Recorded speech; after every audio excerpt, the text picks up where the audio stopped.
to the stage here to discuss the power of voice in sentiment as well as data monetization. I'll introduce our moderator for today's discussion. From Bar Chart, please welcome Todd Rich. All right. I'm actually going to jump up here on the podium for a few, and then I'll join the panel down there. The power of voice and sentiment. Before we even get into what the hell that even means, I do want to tee up what we're going to talk about. There's a problem. There is a problem out there, and the problem is truth, trust. That is actually what we're going to be talking about, and then we're going to talk about solutions to the actual problem. But before we get into that, I want to bring out the panel. I've got Sean Austin, the co-founder and CEO of Helios Life Enterprises. We've got Brian Healy, co-founder and CTO of Iera, and Nate Wine from Floodlight. We were going to have one other panelist. I do want to give him a shout out, Jerome Fabrizi, the COO from Trading Central. Unfortunately, he is under the weather, was not able to join. So let's introduce the concept. First up, alternative facts. There is no such thing as alternative facts. A fact is a fact. When I was growing up, if somebody had an alternative fact, we called them lies. And the people that said them were called liars. Apparently, we don't talk or speak this frankly anymore. And it's a problem. It's a problem when the only thing, and we're going to talk about some of these instances in the markets, but how is it that a trader or an investor can sort through all of the noise when people are simply saying things to be inflammatory, they know them not to be true, and then who gets caught holding the bag when the house of cards falls? We've seen things in the past like Bear Stearns or Lehman. We've seen MF Global.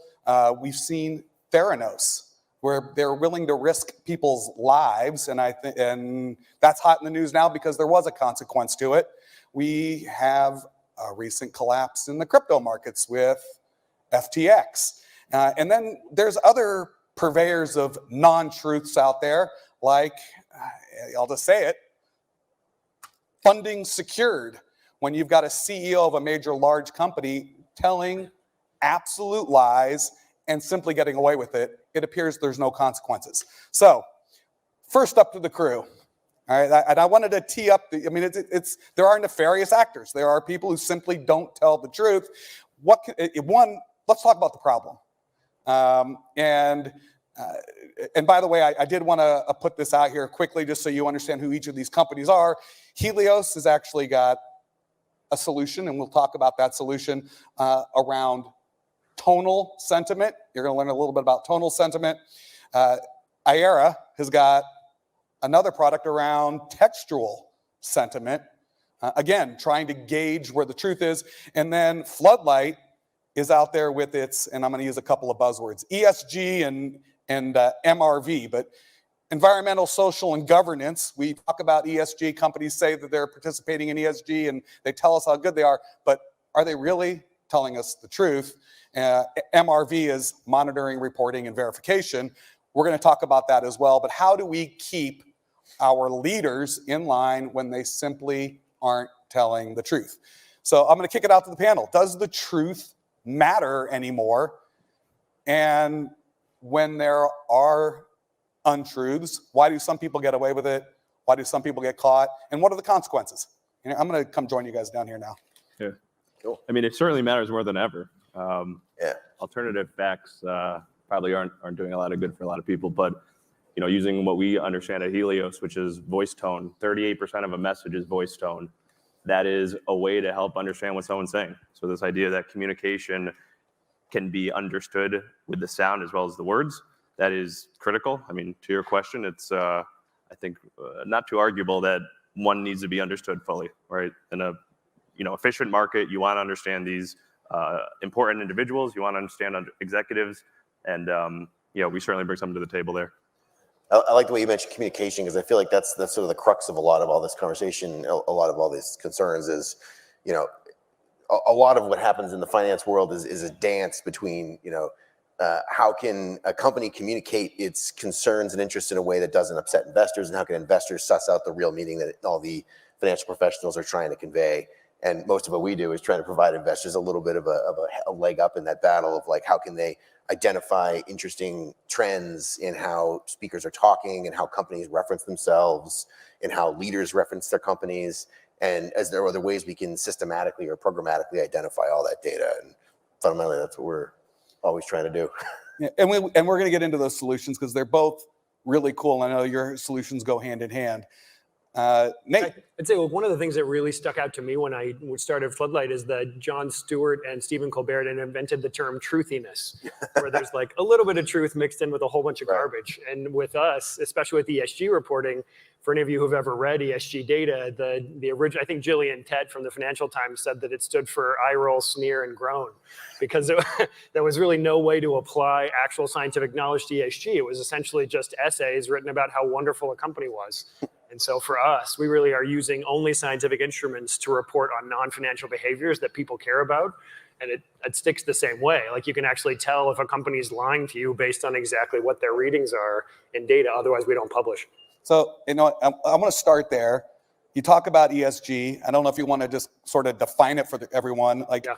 And how do you, what does it mean if a company is participating in ESG? Sure. Does it mean anything?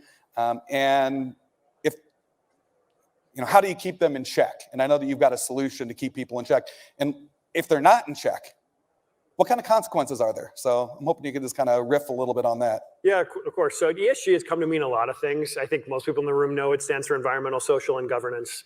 Probably of the metrics within that you can actually trade on, that you can actually make a decision on, almost 90% of that's going to be environmental because there are actual facts there. You can actually see what their commitments are, if they have a path to net zero, if they do the Paris Accords, if they have United Nations Sustainable Development Goals published on their website, then they have to be held accountable to them. And that truth matters because then most of the Fortune 500, and this is even stronger in Europe and Japan, they're now tying executive compensation from the managing director level all the way to the CEO to at least partially hitting ESG objectives. But in defining ESG in general, it really means and can mean anything outside of financial performance. So whatever the company's values are that they've said they're doing or not doing as part of what they believe in as a company, that sits in ESG. It used to be thought of as a pretty liberal focused effort, but really it's the idea behind it should be if people care enough about one particular issue, so say oil, if one side of the spectrum is saying you can't have oil in your portfolio, you should never do any energy, you're trying to destroy the planet, that's their value system. A lot more people actually look to the left, look more towards the center of the two and say, okay, what is a rational basis for me to tell who's a good oil company versus a bad one on terms of what they've promised, and what they've actually done. So that's how ESG is kind of moving into the market, is if you have a value outside of just financial performance, awesome. That's exactly what they should measure. How do you keep them in check? Yeah, so with us, we use satellites and ground sensors to measure direct emissions. So the SEC in March of this year proposed a rule where any American company over a certain headcount threshold would have to start reporting their exact emissions from any of their facilities. So that's usually in gross tonnage of carbon.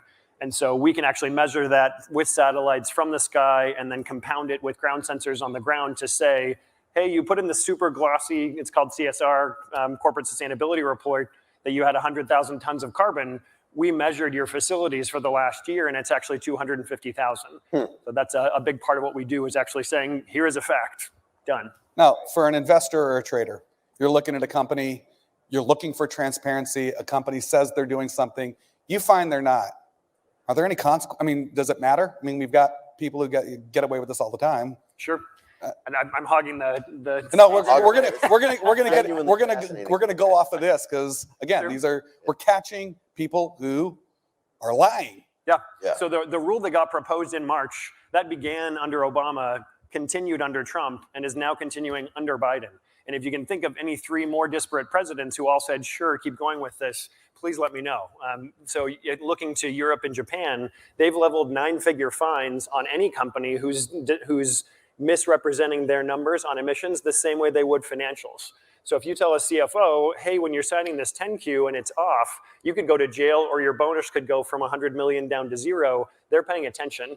America hasn't really had to do that for a long time, but Europe has continued to move. And all the European regulators actually require that if they're doing business outside of Europe, they want to hear those emissions too.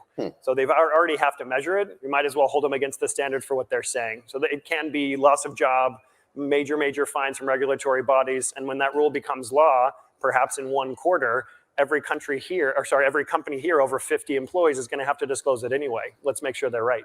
So there is ultimately a consequence, and it would be impactful to the stock price of a company. Right. Huge. Real Right? financial impact. Yeah. So there is a consequence, and there is a way to keep these people in check. There is a problem, and we'll see if the technology keeps up with what they're saying they're doing and what they're actually doing. Can leadership deliver? Big So question. And misrepresentation is one piece, like you're mentioning, but then there's misinterpretation, which gets us, I think, like closer to what we do is Right. you can have the markets not understand what someone's actually trying to say, and those have dramatic implications, right? Like dollars could move in either direction, right? all right, so yeah, I want to move into that one because you talked about tonal sentiment. And I'm going to use an example because it's like, what the hell does tonal sentiment mean? I'm going to use an example from the movie My Cousin Vinny. If you haven't seen My Cousin Vinny, Great movie. At the beginning, there's a kid, he gets arrested, and he doesn't know why he's arrested. And when he finally figures out that they're arresting him for murder, he says, "I shot the clerk. I shot the clerk." Now, read that back later, the sheriff in court, he then said, "I shot the clerk. I shot the clerk." Now, tone is everything. Yeah. Now, let's talk about tone and what are you listening to, and what are you able to provide to give some transparency through to an investor or a trader where they can try to use tone in their investing and trading decisions on whether someone's telling the truth or not. Right. I mean, for us, and we're the only ones who do this actually in the world, is we listen to all the U.S. equity or have all U.S. equities under our basically database. That is 500,000 hours of executives talking on earnings calls, conference calls, investor days. We work actually in a unique partnership with Era to analyze their audio. So it's this giant, think of it like bionic ear. That's the world's smartest research analyst that can pick out these tones, right? So to your point, the tone means everything in that example, right? The misinterpretation would have dramatic consequences if someone didn't have it. I mean, now mine's an example. Is there any examples, like what are you listening for when a CFO or a CEO is speaking? Yeah. What are you actually trying to measure, and what's the actual output that would make it? Right. On the tone side, it's think of like uncertainty is a good way to talk about it. So volatility, right, in the marketplace, we can measure it by think of uncertainty in your voice.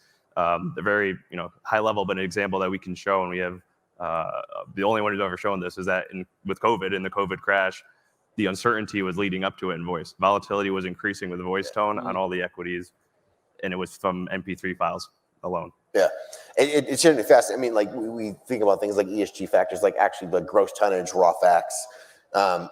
When they exist, they're easier to sort of like check against. So like, the thing, our thesis is that, when companies are reporting their raw numbers, those are their raw numbers. They're going to be what they are. Where things get exciting, and Helios has a similar thesis in how they do tonal scoring, is when they get pressed on things, when they ask questions, when they have to answer questions that might not be factually oriented. They're much more gut oriented. They're going to talk about the future, talk about things they're expecting, how they anticipate things. That's where you're looking for those more subtle cues. Like when somebody asks a CFO during the Q&A session, how do you think COVID's going to impact the bottom line over the next 6 to 12 months based on what you see now? The company invariably is going to try to strike a positive tone. They're trying to set the right message. They don't want to spook their investors and let them think that there's downtrends coming, but they also can't lie.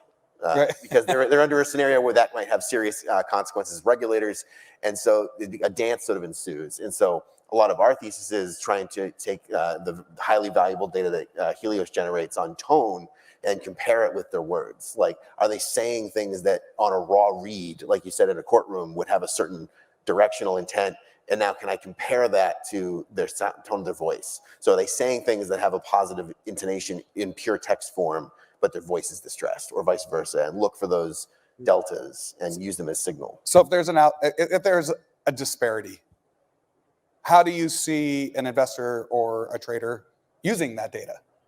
Well, you use volatility as an example. Like that's a quantification of that example. There's a discordance. So if you can measure volatility better, so you can forecast it earlier, I mean, that's critically important for either a risk model, for trading. If you can trade vol directly. So from I guess prop traders all the way up to giant hedge funds, which are more our clients right now, you want to have a better model, right? Better understanding, which goes to everything that these three companies do, right? Yeah. Better understanding, not misrepresentation and not misunderstanding. Right. So if there's an underlying motif across all of this, it's a desire for greater transparency. Basically, yeah. 100% makes markets more efficient. I mean, you guys see it from different angles all the time, right? Yeah. It's critically important. So the topic of this session, data and sentiment. There is an enormous amount of data out there. We clearly have a problem with, and is, I guess part of it is this where we're going? Is this the way society is going? That we're going to have to distrust what everyone says? Are we? I mean, how pervasive is the problem, do you think? Well, I'll go nerdy first. Like I'm a history geek, and like studying the Cold War, there was a lot of talk between the U.S. and the Soviet Union about gradually reducing their weapon stockpiles. But the SALT Treaty was the first one that actually said, "Hey, we will let Russians fly into America and measure how big our missiles are if you'll let us do the same in Russia."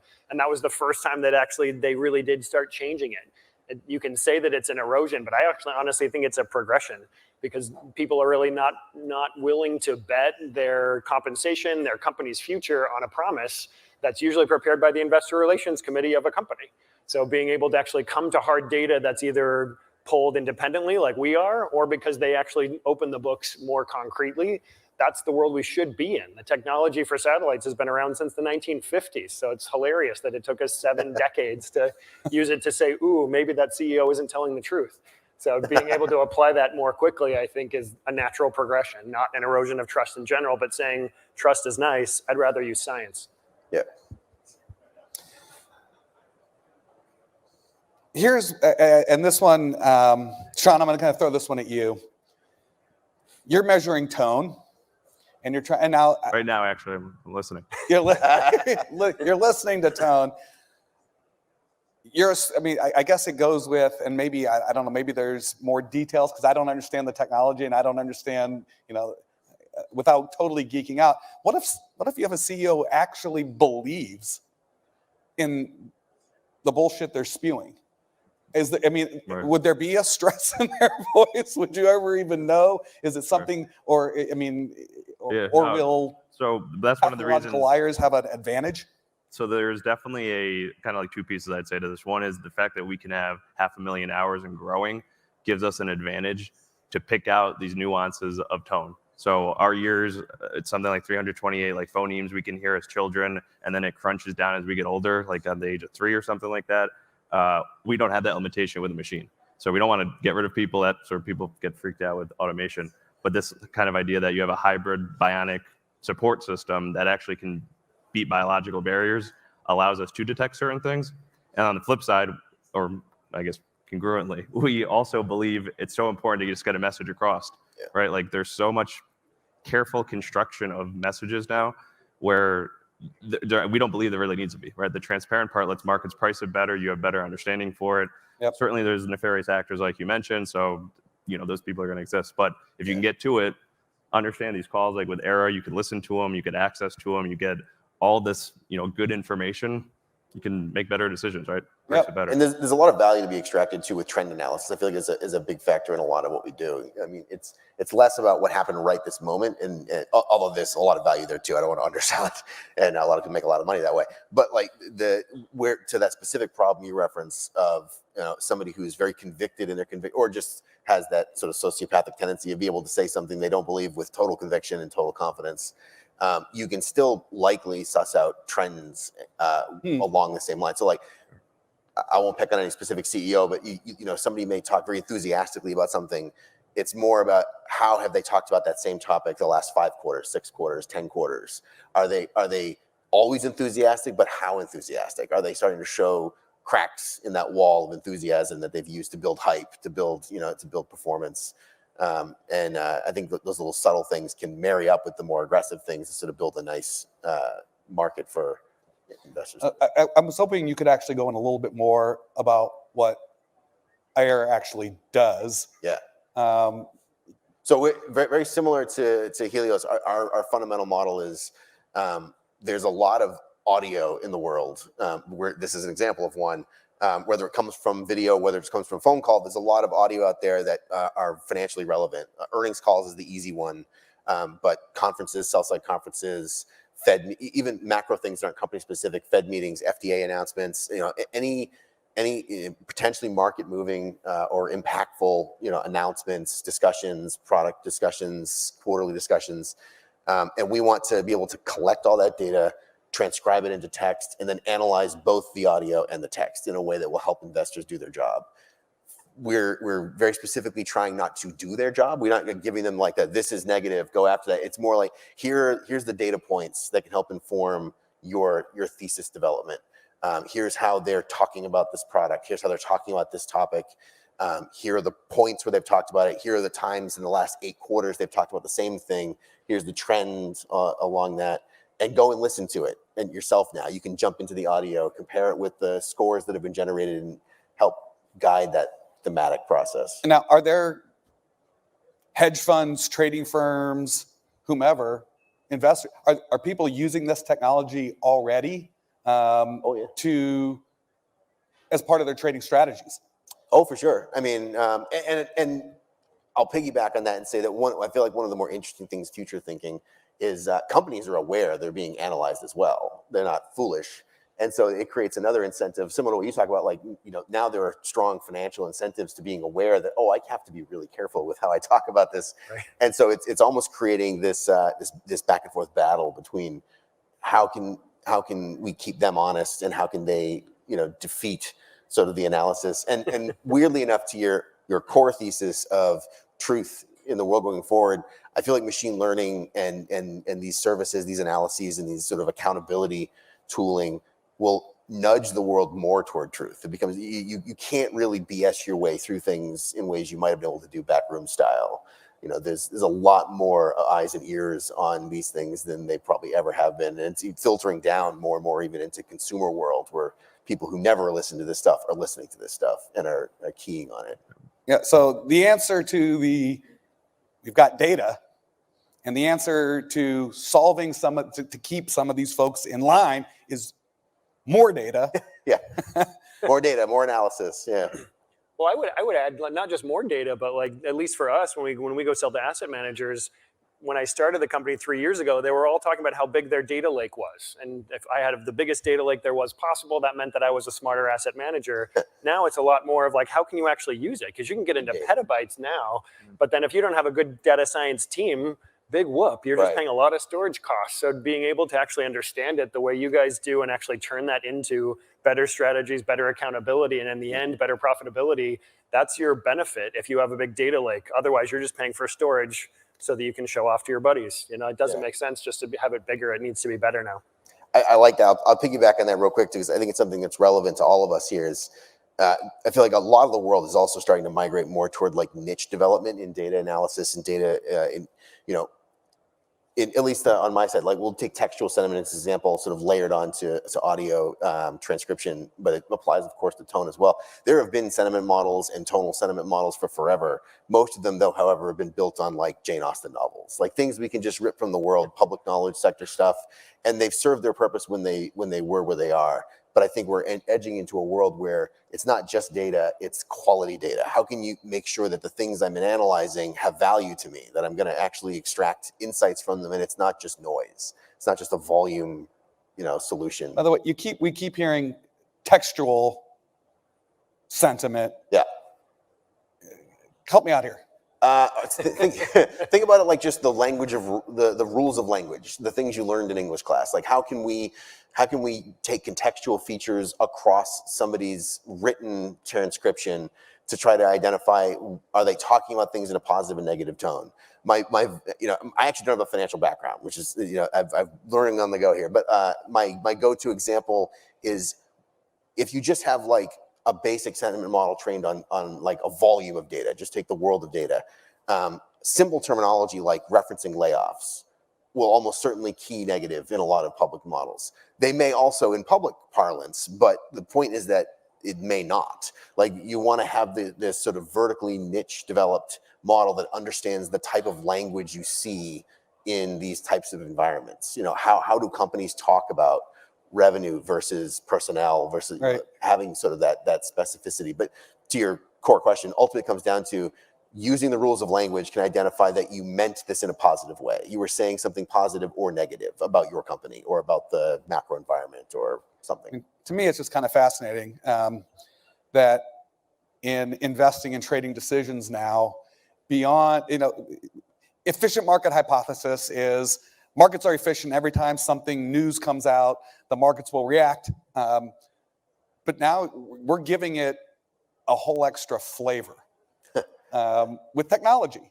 Yeah. I'm just kind of curious, Sean, with like some of your, I want to call it a lie detector. I can tell. You see it. Something that I'd mention is we talk like the consequences of not doing it. You've mentioned it, right? We talk about like we believe we need to be transparent, which is a morality or something like that.